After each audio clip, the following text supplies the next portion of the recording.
Welcome to another OU Insider Under the Visor YouTube Live powered by Riverwind Casino.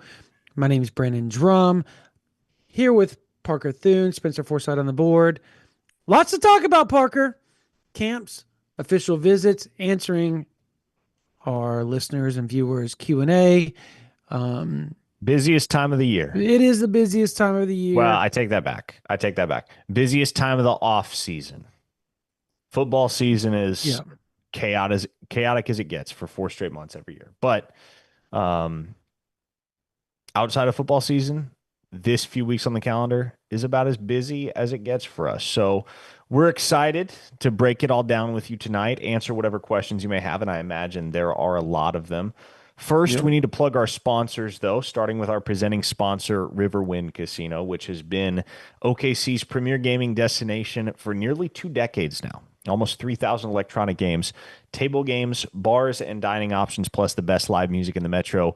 It's no surprise that Riverwind is always a good time. Also, want to shout out our friends at Jani-King, a proud partner of OU Athletics and the greatest team to ever clean, delivering spotless results and solutions from stadiums to any size business across the country. So check out which of those solutions is right for you or your business by going to janiking.com. That's JANIKING.com. And if you're starting to struggle with BO this summer, we have a solution for you. That Hmm. solution being Mando whole body deodorant, folks. If you're not familiar with Mando, well, you should be. If you're struggling with the heat and humidity, I got great news. Mando has just launched something that takes sweat control to the next level, introducing the Mando Deodorant Plus Sweat Control Solid Stick. It's double protection. Finally, you get the odor control you love with Mando, plus powerful sweat control as well. So don't wait. Grab yours now at shopmando.com and experience the double protection of Mando Deodorant Plus Sweat Control. Clinical strength sweat control. One swipe and you're good to go. It's engineered to stop odor before it starts, made with premium ingredients as well, not loaded with chemicals like all those other deodorants you'll find on the market. So, Mando's starter pack is perfect for new customers if you haven't bought from them yet. It comes with the solid stick deodorant, the cream tube deodorant, two free products of your choice, like the mini body wash and the deodorant wipes, as well as free shipping. Now, as a special offer for our listeners, new customers are going to get 20% off site wide with our exclusive code. So use code INSIDER at shopmando.com for 20% off site wide plus free shipping. Again, shopmando.com. Please support our show and tell them we sent you. Finally, the NBA Finals is in full swing. And if you think you know hoops, well, prove it and turn it into real money winnings with Prize Picks, which is the best place to turn your sports knowledge into cash. With millions of members, Prize Picks has made daily fantasy sports accessible to all. You just pick more or less on at least two players for a shot to win up to 2,000 times your cash. So run your game all season long on Prize Picks. The app is really easy to use. To create a lineup, all you have to do is pick more or less on a few player stats for your shot to win, again, up to 2,000 times the money that you put into Prize Picks. Prize Picks offers Venmo, Apple Pay, MasterCard, and more for quick and easy deposits into your account this sports season.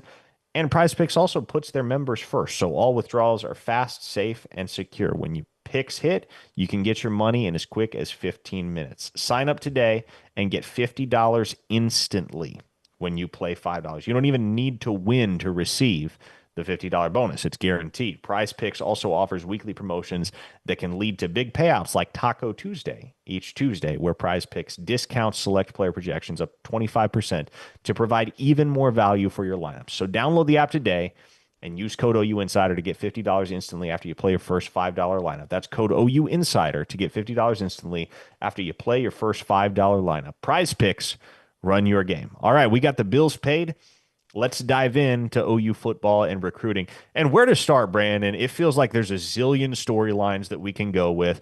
I guess the most natural place to start is with the little mini run of commits that Oklahoma had earlier this week. Matthew Nelson on Sunday, Noah Best on Monday, Derek Johnson out of Yeah, California, the surprise. three-star Yeah. cornerback on Tuesday. Yeah. I think the Derek Johnson one was the biggest surprise just because, I mean, we were on here just last week saying of the guys who's visiting, we're probably not going to have him on the you should be watching list.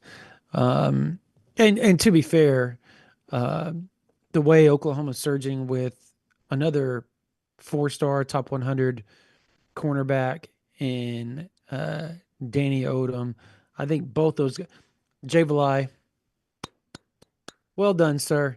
Well done, sir, and how you're surging on the recruiting trail with minimal spots, by the way. And I think sometimes that works to your advantage. Sometimes it doesn't whenever you're recruiting, right? Like hey, we've only got these 2 spots. We got some other guys that are coming in, whether you do or you really don't.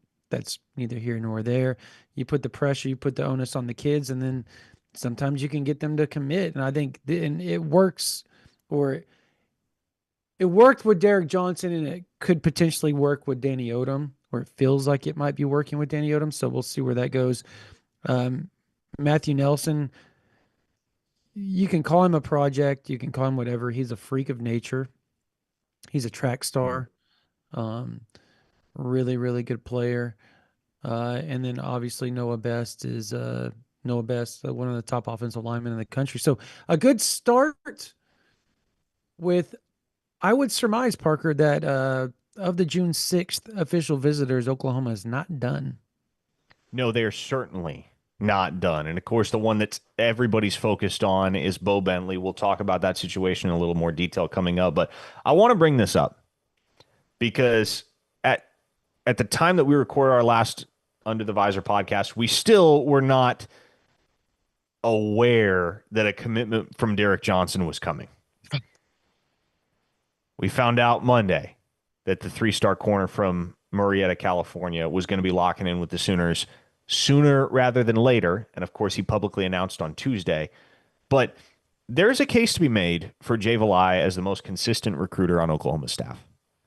If you look at his classes since the time that he arrived at Oklahoma, 3 blue chippers in 2023, 3 blue chippers in 2024, 3 more blue chippers in the 2025 cycle. Now, here we are in the 26 cycle. He's already added Derek Johnson. The Sooners made a huge surge with Danny Odom, a national top 100 prospect, not top 100 cornerback, top 100 overall prospect out of the state of Florida. And they await what would be a June 23rd decision from him as of right now. He's going to take some more official visits. There was, in the immediate aftermath of the Oklahoma visit, a thought that maybe he was going to shut it down. Yeah. Decide between Oklahoma and Clemson, but he just visited Auburn. He's going to go to Ohio State, to Penn State, to Nebraska, then make his decision. But the Sooners are positioned very, very well right now. We tend not to talk about Jay Valai in the same breath as the likes of Emmett Jones and Brandon Hall and Todd Bates and Bill Bedenbaugh, but perhaps we should. You probably should, yeah. I mean, he's done a fantastic job over the years. Like you said, I think everybody's been a 4-star under him. So I think that speaks volumes for itself. I think why he isn't talked about is because I think if you were going to pick a position that people might view on the defensive side of the ball, regardless of how well he's recruited talent-wise on paper, I think sometimes cornerback looks as a position that has been, yeah, because there's not much weakness on OU's defense, so you don't want to say weakness, but it's been kind of an issue at times, right? With being able to cover the deep ball, particularly in man coverage. Des Malone last year. Oh my gosh, what was the dude that was from Kenai Walker. Kenai Walker, yeah. Kenai Walker's gone. No doubt. They're gone. So I think now that he's been able to build his room up, I think it's trending in a much better direction. I think the team, I think the room, I think you're going to see a lot better play. And you saw that last year. Eli Bowen was fantastic. So yeah, and every corner has their moments where they get beat, but I think that's why, because safety has been such a polarizing position at Oklahoma. It went from you can't has a safety or a good safety at Oklahoma. Brandon Hall shows up, and that's all the hell you get is good safeties. So like, and I think that you see that, and it's similarly with Todd Bates, right? Defensive line. You couldn't have a good defensive tackle, right? A top tier defensive tackle. Well, that's all that dude gets is top tier defensive tackles. So I think you see the flip side of it, and that's probably why is because OU's had good corners over the years, and now they're seeing the fruits of the labors of Brandon Hall and Todd Bates and Chavis and all that, and it's like, oh, these other positions can have good players too. Weird. Mhm. So Now, that's we why. already have super chats stacking up. And if you want your question answered over the course of the show, send it to us in super chat form. It does not matter how much of a monetary contribution is attached to it. It can be as small or as large as you want, but we make the promise every single week that we will address every single super chat that we receive. And we start with a super chat that came in while we were still waiting to go live. So Breeze Mhm. threw this one out literally right off the bat, and he said, "What up, Park Quante?" I That's love a it. new one. Yep. One, does Bo Bentley commit before the Elite 11? Two, what's up with July 1st and the Rivals 300? So look, What uh, is the date of the 11? What's the date of it? it's June 17th through the 19th. No, So I do not next expect him Tuesday to. through Thursday. No. Um, Do you? yeah, I mean, we can just get that out of the way now. Well, actually, no. Let's I talk don't. about the second half of the question first. With regard to the Rivals 300 and the July 1st merger, don't know a ton of details. Obviously, rankings wise, what Rivals and On3 have been doing independently of one another for quite some time is all going to be combined into one um, algorithm, I suppose. I don't know exactly how they're going to do that. That those issues are above my pay grade. So I can't speak to exactly how they're being incorporated with one another. But yes, July 1st, things are going to change. Things will change for the better, certainly, with the Rivals slash On3 joining of the proverbial forces. Hmm. Well, not proverbial, the literal The forces. literal forces, yeah. It's literally happening on July 1st. So you get one more month of just rivals and on three as separate entities. And July 1st, they combined as one. That'll be interesting.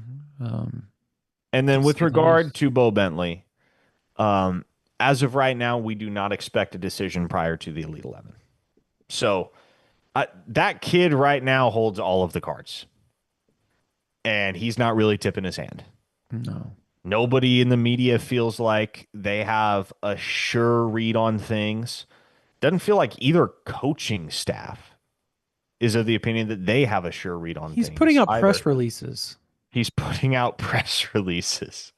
Yes, sending the exact same stuff to all the reporters that interact with him, which, hey, that's an efficient way to go about your business, certainly. But he knows he's got two schools that are not going to get tired of waiting on him to make his decision. He's got a lot that he and his folks have to process before he makes the final call. As to when that will be, the indication that we received when Bo Bentley sent out that press release of his, which was a bunch of canned answers to all of the reporters that I guess requested interviews with him after the OU official visit. The sense we got from what he had to say at that point was that he would not be committing prior to the Elite 11. So he was Yeah. going to take this week to soak it all in. He was going to prepare for the Elite 11 next week, midweek. And then on the other side, we will get a decision. When is that? It could be Friday the 20th. It could be another few weeks. Not really sure right now. You would think he's not going to sit on it for too much longer, but who's to say that in his mind at this point he even has a strong lean? Both of those schools gave him a lot to think about during OV season. Yeah. You said something pretty interesting. I was going to write it down just because I didn't want to forget it, but I didn't forget it. But so you said both schools won't get tired of waiting. If you're LSU, you're going to get tired at some point. You're not going to want to get Bryce Underwood again. And Perhaps. so, honestly, like Oklahoma's in the best position possible. We know Oklahoma wants Jaden O'Neal in this class. Like, you know that they're bringing him in for camp tomorrow, as we record this on Thursday, June 12th. On June 13th, he will be at camp at Oklahoma.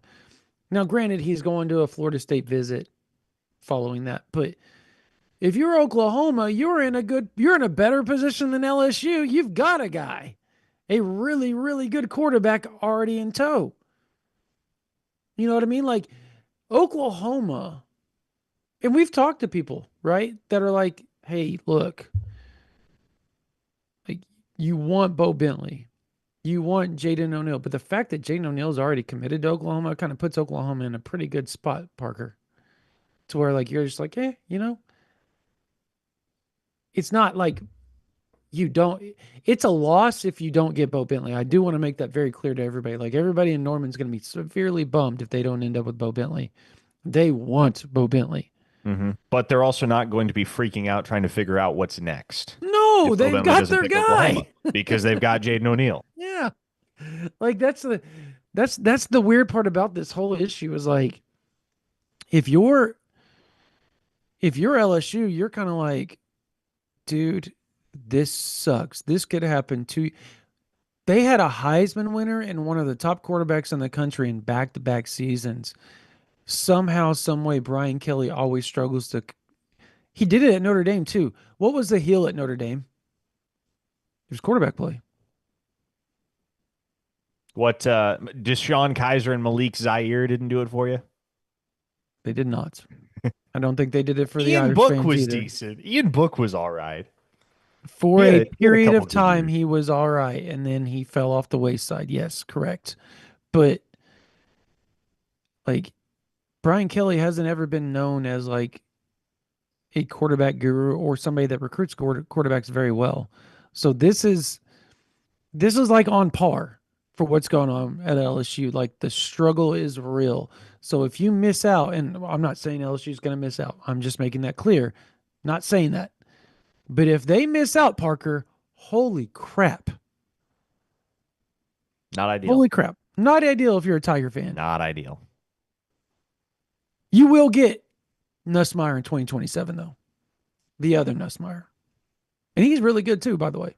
Colton Nussmeier is really good. I was talking to our guy Colin Kennedy, and we were discussing where we thought all of the quarterbacks in 27 were going to land.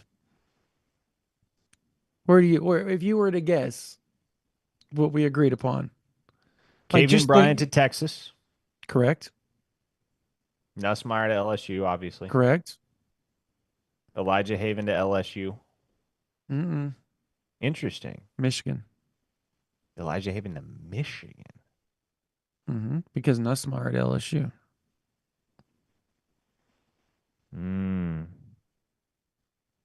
you don't think they could or would take two? We're just saying, like, if they were all going to take one, okay, where they would go. So yeah, that makes some sense then. Because you normally don't take two. Like this Malachi Ziegler to Tennessee. So, what you just said is interesting, because what about Malachi Ziegler to A&M?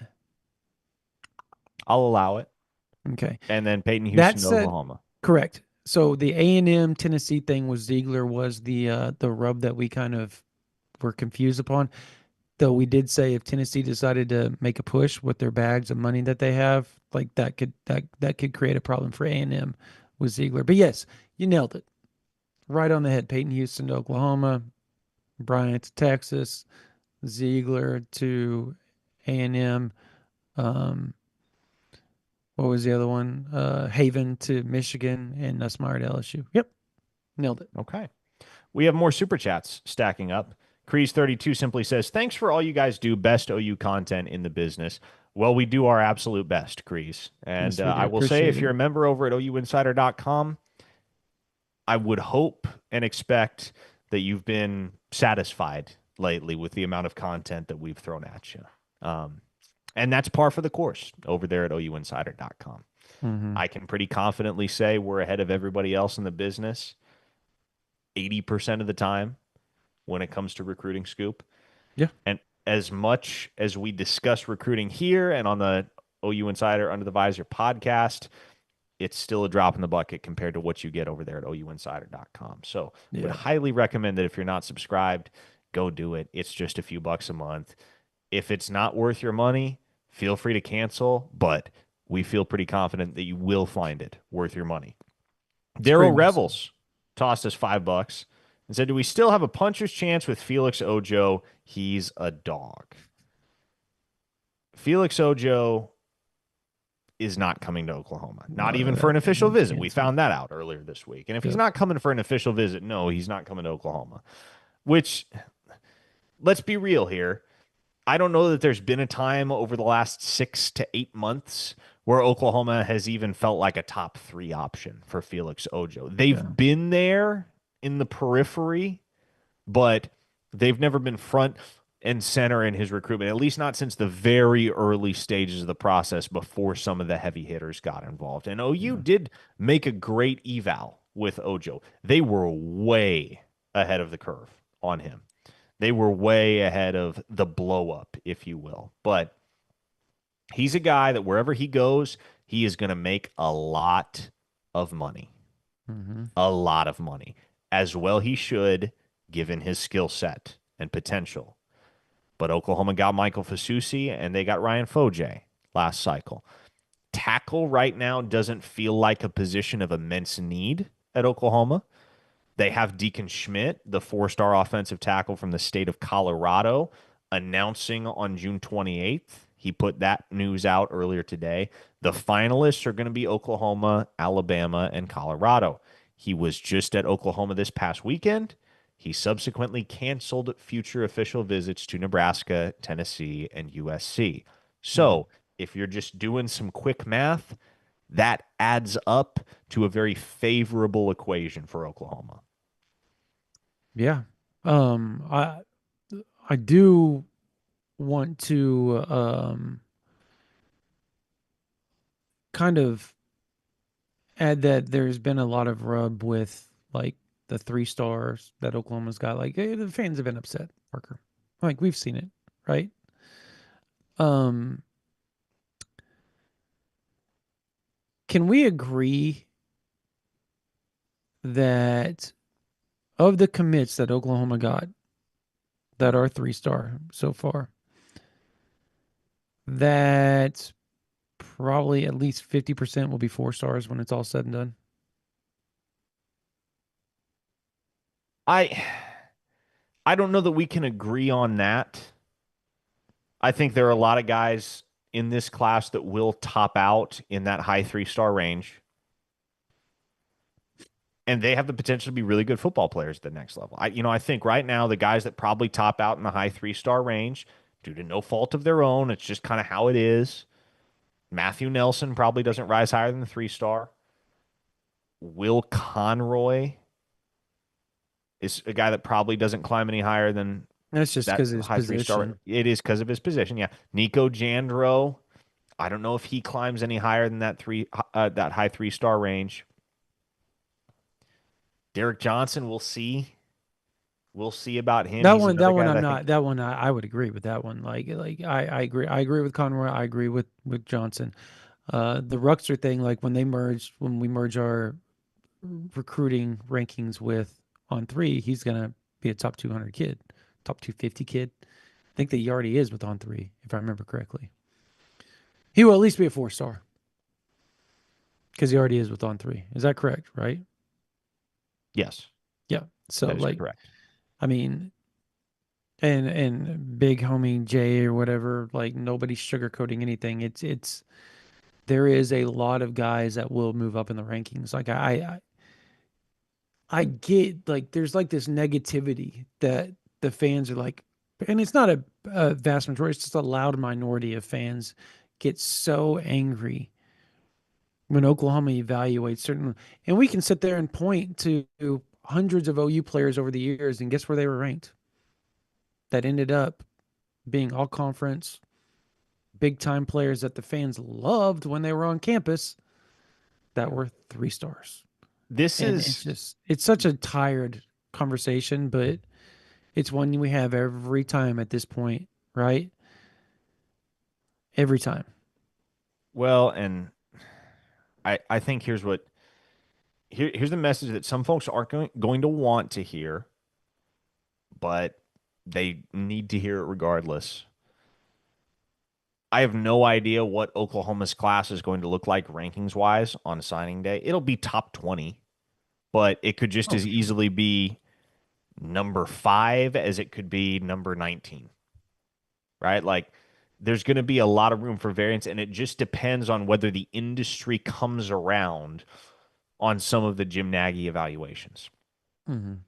And if they don't, that's fine. If there are if there are 15 3 stars in Oklahoma's class, there will be folks that are rubbed the wrong way by that. But I would encourage you to adopt a more patient mindset in judging a class that is, I think, going to contain double digit 3 stars, probably in the neighborhood of 12 to 15 3 stars. And they're not going to be low 3 stars. They're not going to be, well, at that point, we'll Hmm. be on the 100-point grading scales. So they're going to be a bunch of like 87, 88, 89 3 stars. Hmm. You're not going to see 82, 83 3 stars in Oklahoma's class. But they're going to be guys that maybe the recruiting industry isn't bullish on, but Jim Nagy and his folks see immense untapped potential within. And so everybody's going to want to have a take on this class. Everybody's going to want to have an opinion on this class on signing day. I So would are you saying encourage they're you. only going to get like 8 4 stars? Is that what you're predicting out What of a would that be? class of Like 25? 8 to 10 ish blue Yeah. chippers? Yeah. Oh yeah, I think this class features double digit 3 stars. And again, I would caution everybody against ringing the death knell for Oklahoma football if that's the kind of haul that they come up with. Because again, everybody's going to want to be able to judge the class on signing day. And we'll certainly have feelings about the class as a whole. We'll have feelings about the individual players that make up the class. But a guy like Nico Jandro is kind of the perfect microcosm of everything that Jim Nagy and his staff is about. And it's a guy like that where over the next 3 to 4 years, based on the type of player he becomes, based on the type of player Derek Johnson becomes, based on the type of player Matthew Nelson becomes, the guys that are going to sit in that high 3 star range, that to me is going to go a long way towards dictating the perception of what Jim Nagy and his staff are doing evaluation wise at Oklahoma. And nobody wants to be patient, right? Like, and I get that. Everybody wants to be able to slap a label, whether positive or negative, on what Nagy and the Oklahoma front office are doing right this second or in December on signing day. It's okay to wait. It's okay to say, hey, this is a new philosophy. It's a new era of evaluation and recruiting at Oklahoma. We don't Hmm. necessarily know how some of these prospects are going to pan out developmentally. Let's just take a wait and see approach. And that's what I would encourage, a wait and see approach, whether it is a top 10 or even top 5 class, or whether it's sitting down there in the 15 to 20 range. Allow yourself to be willing to wait and see because we were having this conversation on the board last night at OUinsider.com. I cited the example of the 2023 class. That class looked fantastic in the moment, looked Yeah. fantastic on paper. On signing day, we were singing that class's praises. Brandon, 2.5 years later, Yeah, it's bad. 15 of the 26 signees, 15 of the 26 signees in that class are already playing football somewhere other than the University of Oklahoma. It's bad. Yeah, the hit rate wasn't great on the class. Not great at all. But I mean, doesn't mean they're not going to be good players elsewhere. It's just that they weren't a fit at OU. I mean, that's just the reality of it. We Um, have another super chat from Daryl Revels. Threw us another $5 and said, heard some rumblings of Matera entertaining coming back for an additional season depending on how 2025 plays out. Would we lose Hawkins? We've already discussed this question many a yes, you time. We would. probably will discuss it many more times between now and the conclusion of the 2025 season. I am firmly of the belief at this time that it is going to be John Mateer or Michael Hawkins on Oklahoma's roster next year. And it's not because there's animosity there. It's not because they don't get along or there's a fractured locker room. In fact, I've heard quite the opposite. Those two have become great friends and get along swimmingly with one another. But you have to look at it from a business standpoint. If John Mateer leaves for the NFL, great. The reins belong to Michael Hawkins at that point. And if John Mateer leaves for the NFL, that probably means he had a spectacular 2025 season for Oklahoma. Mm-hmm. If John Mateer is back, Michael Hawkins will be facing a third consecutive season of waiting his turn. Mm-hmm. Potentially, And hypothetically, yeah. yes. And he is a guy that, with as talented as he is, and as early as he was able to get onto the field in his collegiate career, Jackson Arnold had to leave the door open for him, sure, but as early as he was able to get on the field, guys like that do not wait 3 years for an opportunity. Certainly do not wait 2 years beyond their true freshman year in which they got a taste of that starting role for an opportunity. And I don't think you could fault Michael Hawkins for seeking new horizons at that point, because he would only have at most 2 years of eligibility left to roll with. And if he wants to play at the next level, as every college football player who's serious about the game does, he's going to have to start getting starting experience. Yeah. Yeah. The issue I have is, like, I think there's going to be a party potentially, and I don't know. I'm just spitballing here off the top of my head. That when you ask that question of, is John Mateer entertaining coming back? I think instantly, and this is obviously pre everything, any game that's ever been played during the 2025 season. The instant reaction, and it's by no fault of any fan or anything, and even myself probably for thinking this, would be, if he comes back, that means the year wasn't that great, which isn't necessarily true. It just may be that he didn't get, they may think that there's something he needs to work on to be a better draft pick in the NFL, but uh,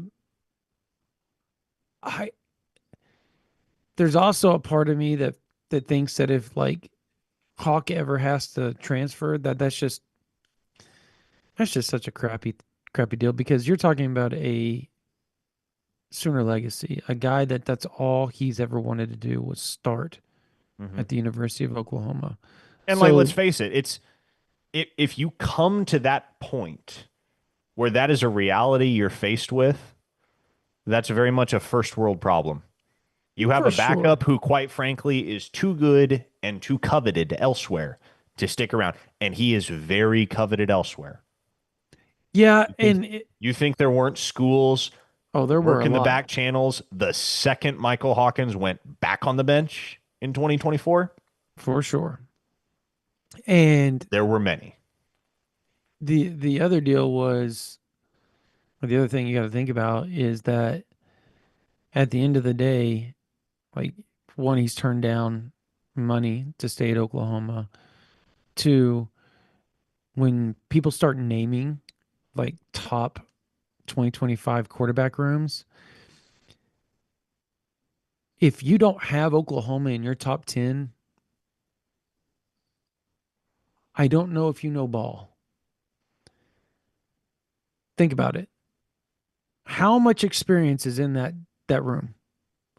Every freaking one of them has a starting experience, Parker. Yes, you have four guys that have started the FBS level. John Yes. Mateer, Michael Hawkins, or I'm sorry, Whit Neubauer played FCS, but started at the D1 level. Whit Neubauer and then Gavin Frakes. Yeah.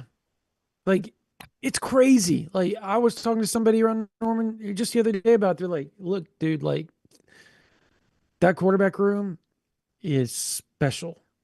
And you're probably not, like, last year you knew, if just, I think you knew because of the wide receiver situation, the offensive line situation, the quarterback room wasn't going to be what it should have been anyways. And not to their fault. It wasn't the quarterback's fault, to be honest. Like there was nothing good going on between the play calling, between the offensive line injuries and the cohesiveness there, and the wide receiver injuries and the cohesiveness there, and the running back injuries and the cohesiveness there. Like it wasn't made for freshman quarterbacks to be able to make it out. And we've talked about that in nauseam. So like whatever. But if that happened this year, you feel pretty good about the quarterback room still. Like they're gonna be able to make plays. Like things are still gonna happen because those guys aren't going to have everything thrown at them that they have never seen before. So you're going to feel better at that. So um yeah, this quarterback room's insane. I saw some that have like Auburn in the top 10, but they don't have Oklahoma in the top 10. And I'm like, what in the hell are you all looking at? And it's not a hate on Jackson Arnold because I think Jackson Arnold is going to have a good year. That's just a hate on how can you look at a room that has so much starting potential and not have them in the top 10 Mhm. if you're going to have Auburn. That's just my beef there. Um, was asked this on the chat today, and I'm gonna have you and I answer it here. I Okay. answered partial of it when it came to the three commits on offense and defense. Like, who do you think the next three offense and who do you think the next three defensive commits are? Oh man. It's so hard now, Yeah, well, because there's a lot that hangs in the balance for sure, as far as for timelines sure. are concerned. Because you get the feeling Tyler Ruxer is going to be a Sooner on July 7th. So Correct. that feels like a safe bet to throw him amongst the group. But Deacon Schmidt on June 23rd. yeah, what happens if there are others that preempt him? Okay, you can. I feel like you can roll with Deacon Schmidt Yep. pretty comfortably. Deacon Schmidt, he would be one of my offensive guys. I'll say Bo Bentley. I still Yeah, think that. Oklahoma gets that cat. Hmm. Bo Bentley, Deacon Schmidt, and then if I had to pick a third, give me DeZaphon Walker. I like that. Give me DeZaphon Walker. I think Oklahoma, well, I know Oklahoma is going to make every effort to ensure that he does not even feel the need to take that Nebraska visit next weekend when he gets to Oklahoma tomorrow. So I will bet on DeMarco Murray and Ben Arbuckle and crew and say they get DeZaphon Walker locked in. I like that pick. So you have Deacon Schmidt. You didn't you said Tyler Ruxer, but you kind of backed up just because of Yeah, the no, no. July I 7th. so I had Deacon Yeah, the Schmidt, July I 7th had deal, Bo right? Bentley, I had DeZaphon Walker. Those three. Okay. How about what if I go? I'll go to Zaven Walker, Deacon Schmidt, and Josiah Jefferson. Ooh, Josiah Jefferson. I don't hate it. Well, and I say that because I think just from a timely standpoint, you know what I mean? Like just um I don't if I was to guess if they were to figure some things out, I don't think he makes the Arizona and the Utah visits. Or excuse me, he already made the Arizona. I don't think he makes the Utah visit on the next week. He's Tony Jefferson's little brother. That dude grew up diehard OU. I thought they were cousins.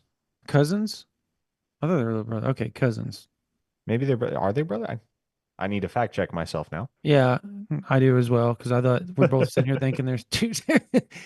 They have the same blood. How about that? Yes. One way or the other, they have the same bloodline. So, yeah.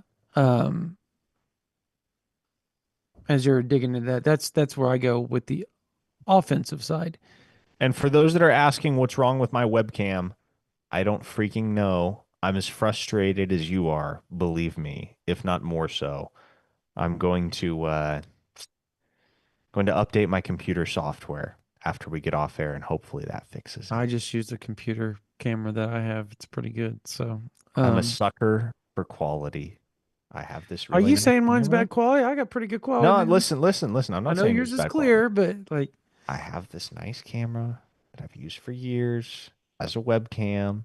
Got a whole setup in this studio of mine with this camera on a tripod. Got all these various cables and wires rigged, by God, you're gonna use them. and I am going to use them. Fair enough. Fair enough. Little brother. So I was correct, brother. Okay, perfect. Um, ding ding. I actually got something right. Um, defensively, I will say the next three commits on defense. I'll say Bo Jandro,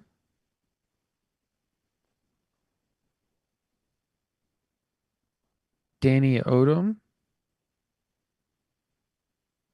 Hmm. And you know what? What? I'll say Taj Overton. Ooh, okay. I like it. I I can mean, rock with that.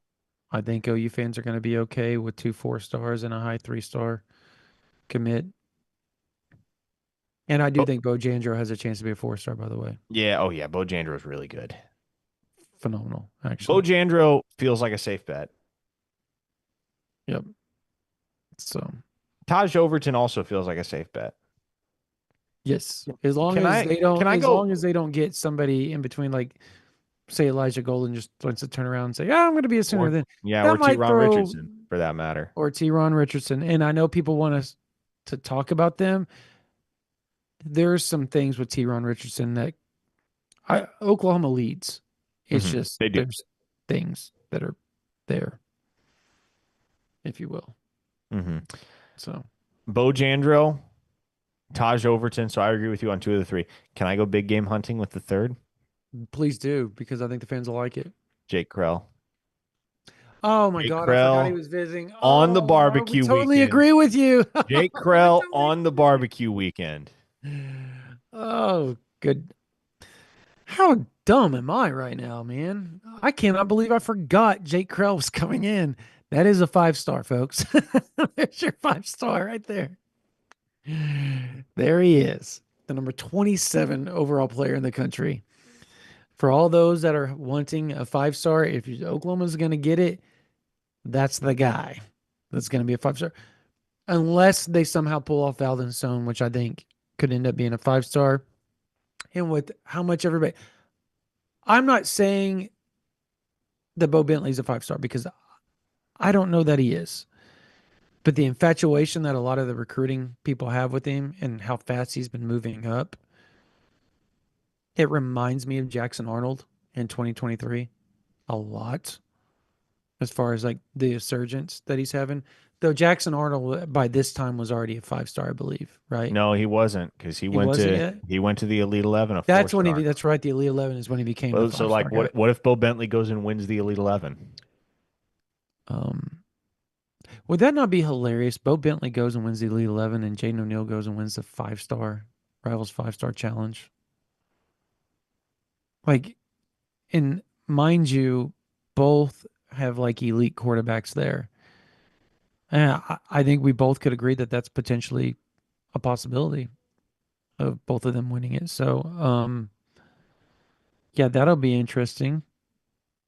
And wouldn't that be fun for Oklahoma if that happened and Bentley committed and then they both battle each other? Because I do think, like, with Jaden O'Neal getting invited to the 5 star challenge, which isn't an easy feat, by the way, that's hmm a very hard feat to do. Him, Peyton Houston, there's not a lot of, there was a lot of quarterbacks that went to the camps. I think, was there only like 9 or 10 that got invited total, right? There are quite a few quarterbacks. It's going to be, and it's a good group of quarterbacks too. There'll be some stiff Yep. competition amongst those guys. Yep.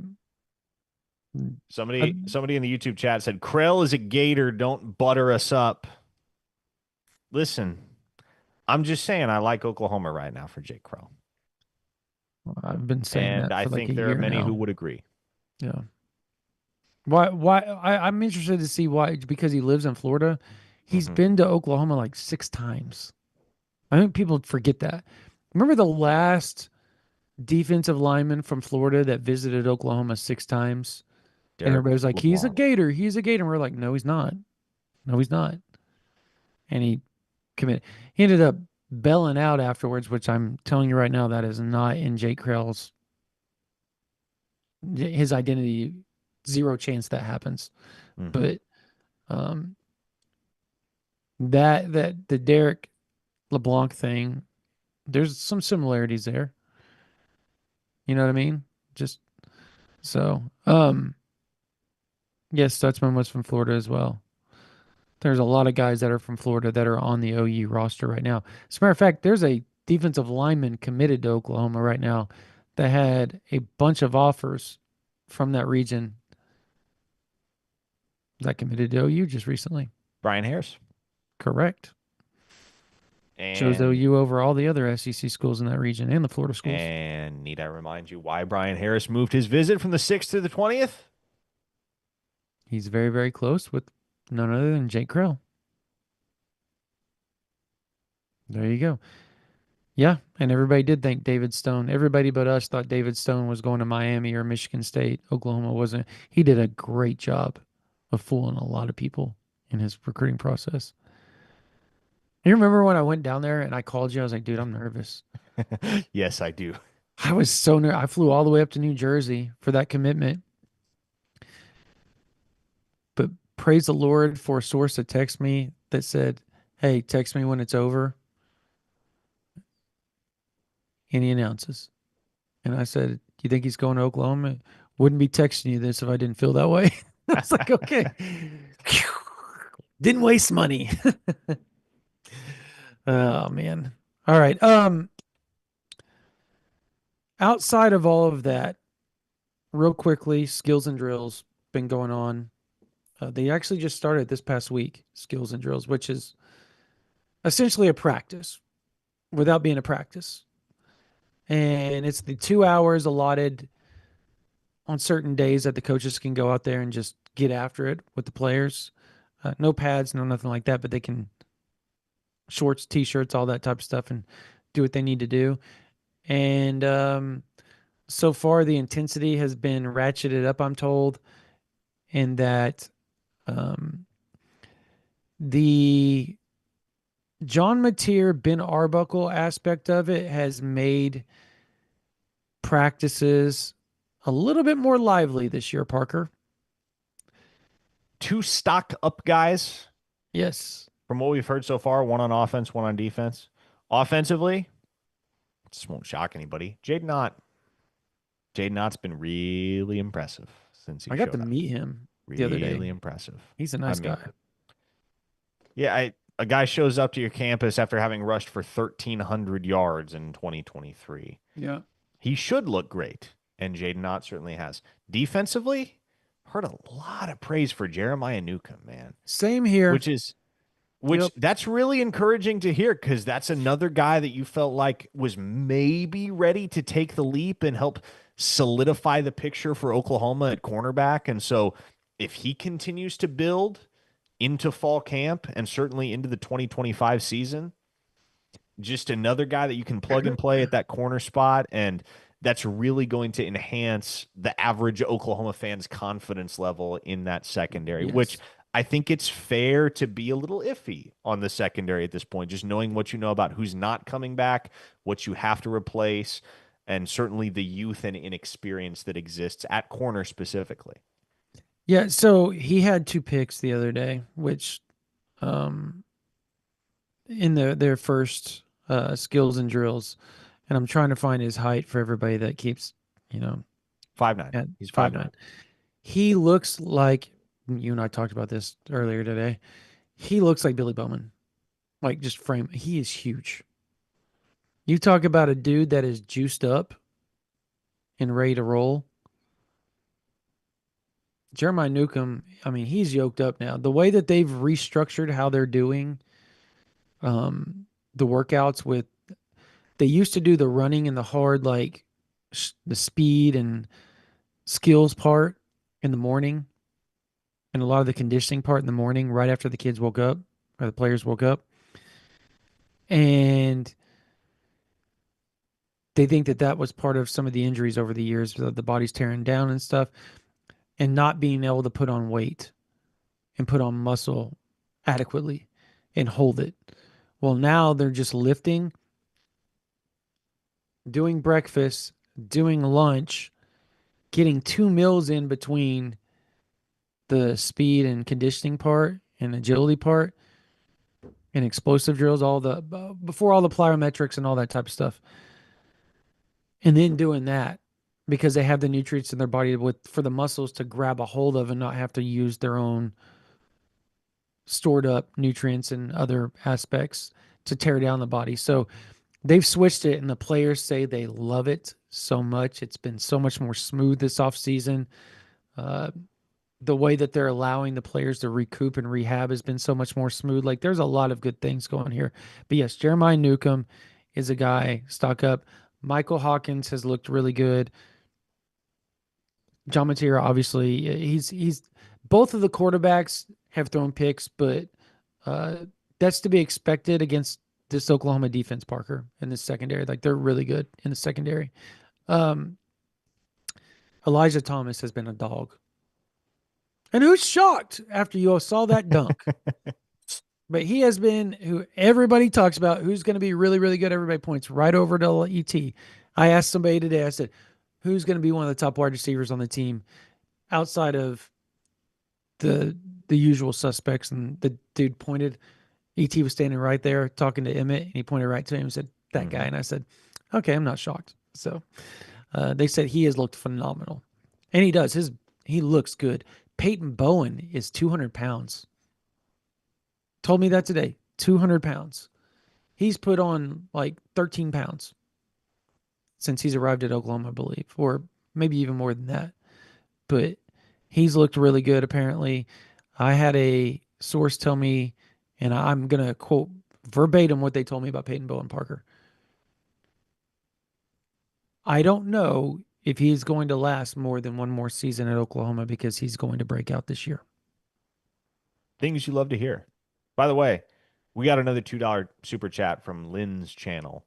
No question, no nothing. Just $2 contribution. Appreciate you, Lynn. Oh, no, wait. There is a question later on down. Dumb Okay. question, but why is Ott not listed on OU's roster yet? Because the online roster is still the spring roster. They're not going to update the roster again online until the start of fall camp. The start of fall camp or SEC Media Days, right? You would think it would be SEC Media Days, correct? I think it's not till the start of fall camp. Really? Okay. Yeah. Fair. Because, I mean, at that point, right, like actual team activities are taking place. And so they're officially part of the team at that point. Yeah. Until then, everything happening right now is unofficial. So. Can I say one more guy? And I don't think this is like a shock to anybody.